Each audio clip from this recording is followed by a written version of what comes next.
If you love ghost stories, folklore, and all things mysterious, you need to make a trip to Haunted in downtown Tullahoma, Tennessee. Just a short drive from Nashville, this family-owned Gothic shop is filled with the strange, unusual, and downright fascinating. This isn't a big box store full of mass-produced decorations. Haunted specializes in handmade curiosities, Gothic decor, metaphysical supplies, green witchcraft essentials, and unique pieces created by independent artists. Whether you're decorating or just looking for something you won't find anywhere else, Haunted is worth the trip. Visit them on 125 West Lincoln Street in Tullahoma, or shop online at hauntedstore.net. That's right, hauntedstore.net. Haunted, curated for the strange and unusual.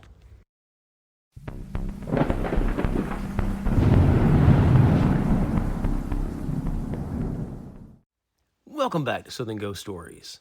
I'm the American historian, Alan Sircy. For generations, the skyline in Nashville has constantly been changing. Long before the Batman Building, luxury hotels, rooftop bars, and construction cranes that dominate downtown today, there's one building that seemed to stand above everything else. It's because it did. It was the Life Casualty Tower, better known simply as the L&C Tower. The skyscrapers watched over the heart of downtown Nashville for nearly 70 years. During that time, millions of people have passed beneath its glowing red letters. But according to some of the people who have worked inside the building, not everyone who wanders its upper floors is alive. There are stories of a mysterious woman seen walking through otherwise empty portions of the tower. There are security guards who have experienced strange things after everyone else has gone home. And then there's the elevator, an elevator that reportedly travels to the 30th floor without being called. The doors open, no one gets out, and then it returns back downstairs. Employees reportedly had technicians inspect the elevator looking for some mechanical explanation for its strange behavior. Nothing unusual is ever found. And according to an old story passed among people who have worked inside the L&C Tower, there's a reason the elevator keeps returning to the 30th floor. It's still waiting for a young woman who went up there in February of 1996. She never took the elevator back down. This is the story of the ghost of Nashville's L&C Tower. On the morning of Tuesday, April 30th, 1957, all eyes in downtown Nashville were focused on the corner of 4th and Church. After years of planning and construction, the Life Casualty Insurance Company was officially opening the doors to its enormous new headquarters. And enormous was certainly the word for it. The building rose 30 stories and approximately 409 feet above downtown Nashville. Today, surrounded by modern skyscrapers, the L&C Tower doesn't appear quite as imposing as it once did. But Nashville in 1957 was a very different city. The downtown skyline was dominated by church steeples, government buildings, hotels, and modest office buildings. Then suddenly, towering above all of them stood the L&C. It wasn't simply the tallest building in Nashville. At the time of its completion, it was the tallest commercial building in the Southeastern United States. For Nashvillians accustomed to looking toward the Tennessee state capitol as one of the city's most prominent landmarks, the appearance of a modern skyscraper was dramatic. The L&C Tower represented something larger than an insurance company. It represented Nashville's future. Inside were approximately 244,000 square feet of office space filled with employees, telephones, typewriters, and the everyday machinery of a modern insurance company. But most ordinary Nashvillians weren't particularly interested in the offices. They wanted to go all the way to the top, 30 stories above Nashville. The 30th floor of the L&C Tower contained an observation deck. Visitors could ride the elevator nearly to the top of the skyscraper, step outside, and look across Middle Tennessee from approximately 364 feet above the streets. Life Casualty advertised that on a clear day, a person standing on the deck could approximately see 26 miles. For Nashville in the late 1950s, there was really nothing else like it. Imagine making that trip shortly after the building opened. You walk into the lobby at 4th and Church, you step inside an elevator, the doors close, Then you begin climbing 10 floors, 20, 30. And when you finally step outside, the Nashville you knew has become miniature. Cars crawl through the streets below. People disappear into the sidewalks. The Cumberland River winds through the city in the distance. Beyond downtown are miles of neighborhoods, farms, and rolling Tennessee countryside. Thousands of visitors eventually made that journey. But even people who never entered the L&C Tower knew its most recognizable feature. All they had to do was look up at night. At the very top of the skyscraper were 3 enormous letters: L and C. Well, and is not really a letter, it's a character, but you know what I'm saying. The letters themselves stood approximately 35 feet tall. To make sure they could be seen across downtown Nashville after dark, the company installed roughly half a mile of neon tubing inside them. But those lights weren't originally there for decoration. They served a practical purpose. The L&C sign became Nashville's enormous elevated weather forecast. Every 4 hours, a meteorologist at the Nashville airport reportedly telephoned someone at the tower with the latest forecast. The lights were then adjusted accordingly. Nashvillians learned to look toward the skyscraper to see what kind of weather was coming. Red meant rain or snow, blue meant clear skies, pink meant cloudy weather. But there was another part of the system. The lights could appear to move. If they rippled upward, the temperature was expected to rise. If they rippled downward, colder weather was coming. For decades, people around Nashville could simply look toward the L&C Tower and get a forecast without turning on a TV or radio. Eventually, the changing weather display disappeared. Cost-cutting measures during the 80s reportedly brought the tradition to an end. But the letters remained. But instead of changing with Nashville's weather, they eventually became the familiar red beacons seen above downtown. By then, the L&C Tower was no longer the tallest building in Nashville. New skyscrapers had risen around it. The city had grown, the city had changed, but the observation deck remained. In almost 40 years after the building opened, a young woman from Kentucky walked through the doors of the L&C Tower and asked how she could get there. Thursday, February 8, 1996. A 24-year-old woman named Morningstar Green arrived in Nashville from Tompkinsville, Kentucky. Green had recently gone through a bitter divorce. At some point during her visit downtown Nashville, she entered the L&C Tower. She approached a security officer and asked for directions to the elevator. There was nothing strange about the request. People had been going upstairs to admire the view for decades. Green entered the elevator and rode to the 30th floor. Then she walked out onto the observation deck. The view was the same one that had fascinated visitors since 1957. Downtown Nashville stretched beneath her. But Green apparently remained outside longer than the average visitor. But eventually, she came back inside. A radio station operated from the upper floor of the building, and Green reportedly made small talk with one of the employees. Nothing dramatic, and after a while, she returned to the elevator. The doors closed, she rode back down, and she left the building. At that point, no one had any reason to believe that anything terrible was about to happen. But the following day, Morningstar Green came back. Friday, February 9th, 1996. Employees of the radio station were going about their normal work when they noticed the young woman from Kentucky had returned. Green asked if she could go back outside onto the observation deck, just one more time. Something about the situation apparently seemed unusual. Perhaps it was simply the fact that she had returned so quickly. Perhaps it was the amount of time she had spent outside the previous day. Whatever concerns people might have, Green was ultimately allowed onto the observation deck again. And what happened next has been told in several different ways. And this is where it's important to separate what is known from what has become part of the story. One version says Morningstar Green deliberately climbed over the rail and jumped. Another version claims she climbed across the barrier intending to jump, looked down at the street hundreds of feet below her, and then she changed her mind. According to that account, Green attempted to climb back to safety, but she lost her grip and fell. Whatever happened during those final seconds, Morningstar Green went over the edge of the L&C Tower. She plunged hundreds of feet.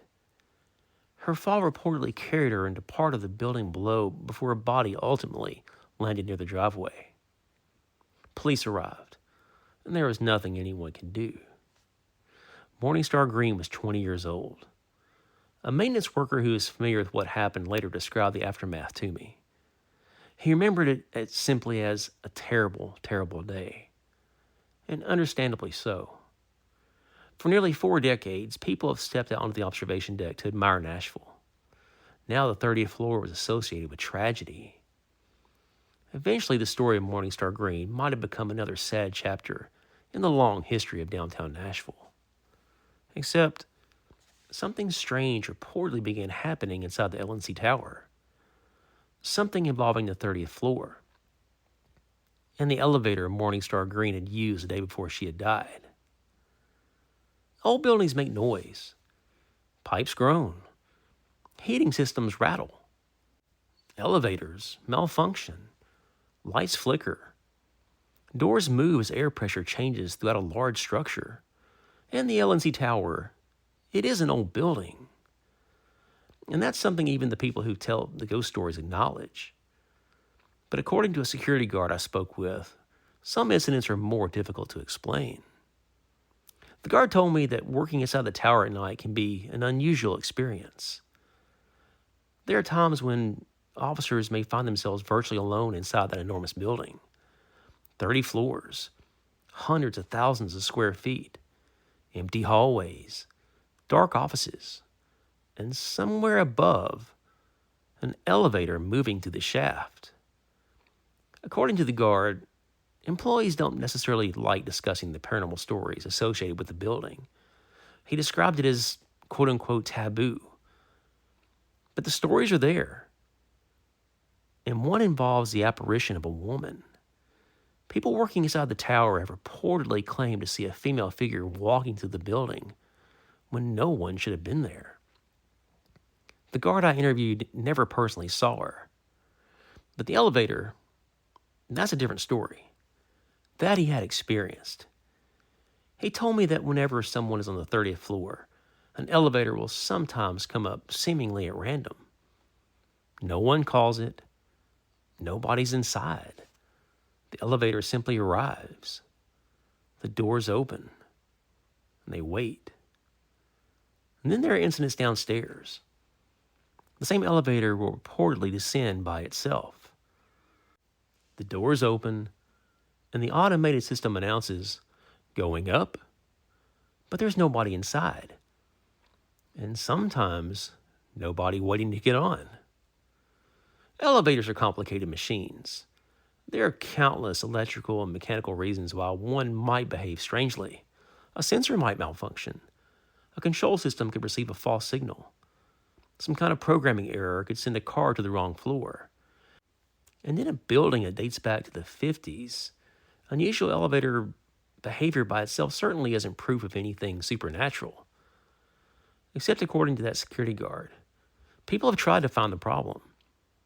Technicians have run diagnostics on the elevator. They haven't discovered anything that explains why it occasionally seems determined to travel to the 30th floor. And over the years, employees developed their own explanation. They say the elevator is looking for Morningstar Green. And think about that final 24 hours of her life. On Thursday, she entered the L&C Tower. She asked for the elevator. She rode it to the 30th floor. She looked across Nashville, then went back inside. She stepped into the elevator, and it carried her safely back to the ground. The following day, she repeated almost the same journey. She entered the building. She traveled to the 30th floor. She stepped onto the observation deck. But this time, she never returned to the elevator. Maybe that's why the story has endured among people who have worked inside that tower. Whenever the elevator unexpectedly rises to the building, whenever it stops at 30, whenever those doors slide open to an empty floor, some believe it's simply completing a journey interrupted in February 1996. waiting patiently for the young woman who never came back. The Nashville Morningstar Green saw from the observation deck back in the 90s, it's almost recognizable today. The skyline that once belonged to the L&C Tower is crowded with buildings that dwarf it. Downtown has expanded. Old buildings disappeared.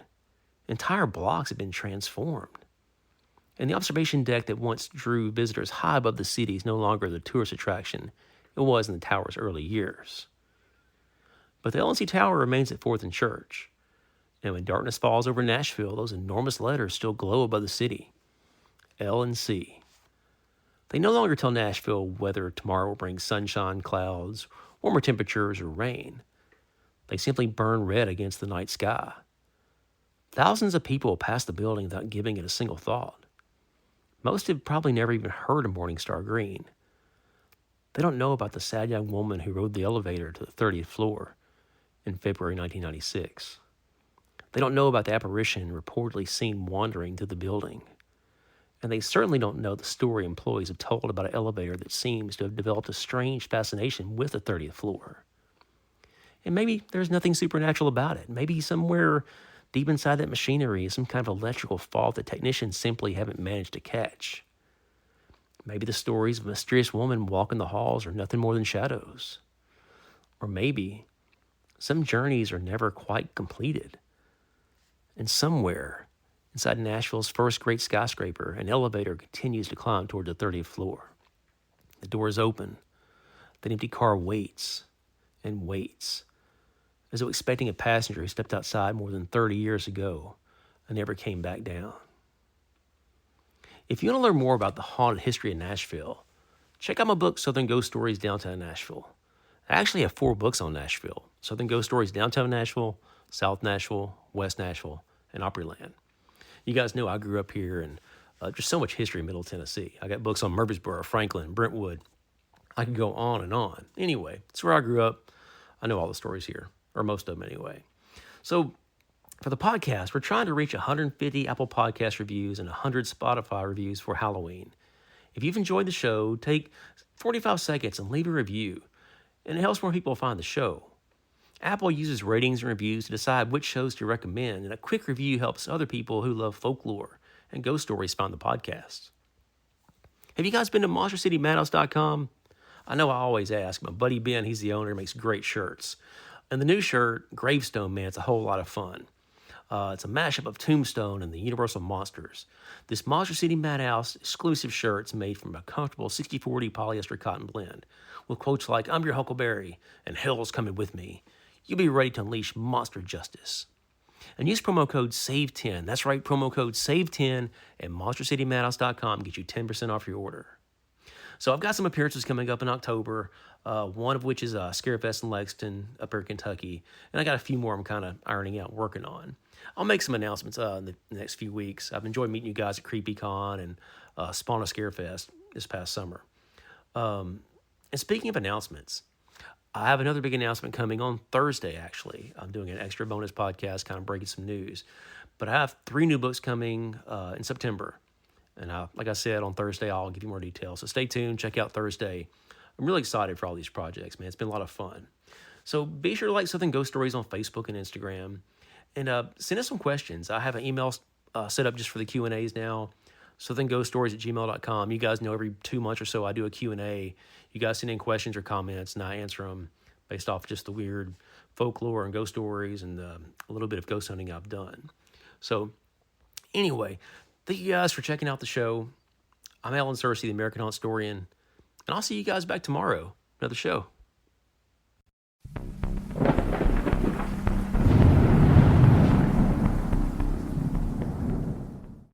If you love ghosts, cryptids, UFOs, and everything that goes bump in the night, then mark your calendars for the West Kentucky Paranormal Expo, happening September 26th in Mayfield, Kentucky at the Mayfield Graves County Fairgrounds.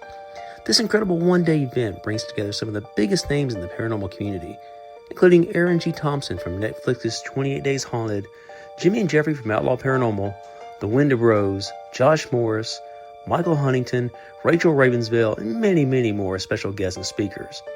Your admission is just $15, and that gets you an all-day come-and-go wristband so you can explore at your own pace.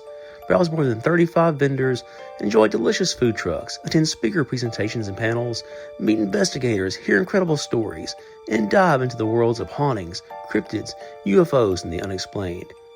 Whether you're a seasoned ghost hunter or just curious about the mysteries that surround us, there's something for everyone at the West Kentucky Paranormal Expo. Tickets are on sale now. For more information, visit West Kentucky Paranormal Expo on Facebook and get ready for one of the most exciting paranormal events of the year. We'll see you in Mayfield on September 26th. Monster City Madhouse, a year-round online store full of Halloween and classic horror shirts with an emphasis on the vintage look. Use code SAVE10 for 10% off your order. MonsterCityMadhouse.com. Free shipping and financing's available.